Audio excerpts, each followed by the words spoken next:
शहर से कुछ दूर जंगलों के बीच एक पुराना और सुनसान बंगला खड़ा था। लोग कहते थे कि उस बंगले में रात होते ही अजीब अजीब आवाजें आती हैं, कभी पायल की छनक, कभी बच्चे की हंसी और कभी किसी के रोने की करुण ध्वनि। गांव वाले उस रास्ते से भी निकलने से डरते थे, लेकिन गांव के कुछ शरारती लड़के अर्जुन, विकास और सूरज ने तय किया कि इस बंगले का सच जानना जरूरी है। वे रात को टॉर्च और लकड़ी के डंडे लेकर निकल पड़े। जैसे ही वे बंगले के भीतर पहुंचे, चारों तरफ धूल और जाले थे। दरवाजा अपने आप ची की आवाज करता हुआ खुला।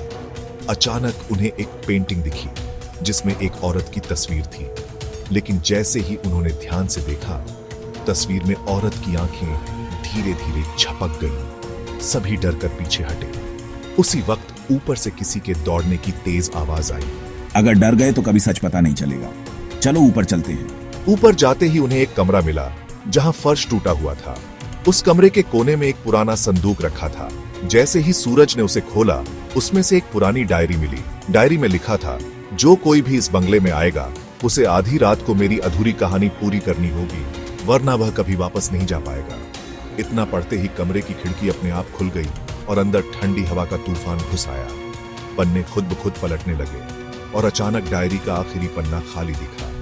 उसी पन्ने पर खून जैसे लाल रंग में लिखा हुआ उभरा, अब तुम्हारी बारी है। क्या अर्जुन, विकास और सूरज इस रहस्य को सुलझा पाएंगे या वे भी उसी बंगले में कैद रह जाएंगे?